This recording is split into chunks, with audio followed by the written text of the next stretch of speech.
Hello English Dojo listeners, welcome back to another episode. Today we're going to talk about something a little more advanced, the third conditional. If you would like a transcript of this podcast and the translation in Spanish, please click the link in the description. If you've already learned about the first and second conditionals, you're halfway there. The third conditional is used to talk about things that didn't happen in the past and how things would have been different if they had. In this episode, I'll explain what it is, how to use it, and give you some examples to make it easier to understand. Are you ready? Let's go. Let's start with the basics. The third conditional is used when we want to talk about a hypothetical situation in the past, something that didn't happen, but we imagine what could have been different if it had. It's often used to express regret or to imagine an alternative outcome to something that already happened. The structure of the third conditional is if plus past perfect, would have plus past participle. Let's break that down. Past perfect is formed with had plus the past participle, for example, had eaten. Would have plus the past participle is used for the result in the imagined situation. Let's look at a couple of examples to make this clearer. If I had studied harder, I would have passed the exam. Here, I didn't study hard enough and I didn't pass the exam, but I'm imagining what could have happened if I had studied more, but I didn't. Number 2, if they had left earlier, they would have caught the train. In this case, they didn't leave early enough, so they missed the train. We're imagining that if they had left earlier, they would have caught it.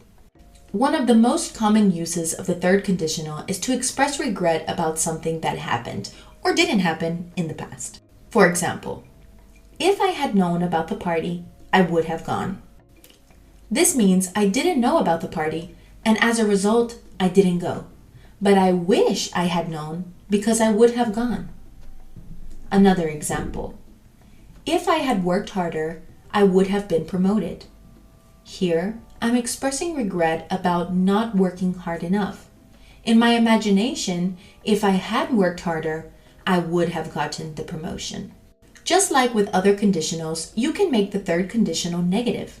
If you want to say something would not have happened in the past, you simply add not after would. For example, if I hadn't missed the bus, I would have arrived on time. This means I missed the bus and didn't arrive on time. But if I hadn't missed the bus, I would have arrived on time. Another example. If they hadn't argued, they would have enjoyed the movie. In this case, the argument happened, so they didn't enjoy the movie. But if they hadn't argued, they would have enjoyed it. Let's quickly summarize the key points to remember about the third conditional. It talks about hypothetical situations in the past, things that didn't happen but could have. The structure is if plus past perfect, would have plus past participle. It's often used to express regret or imagine how things could have been different. You can also make the third conditional negative by adding not after would. I hope you now feel more comfortable using the third conditional to talk about things that didn't happen in the past and imagine how they could have been different. It's a great way to express regret, reflect on missed opportunities, or just imagine alternate realities. Thanks for listening to today's episode. Keep practicing and soon you'll be using all the conditionals with confidence. Until next time, take care. Bye.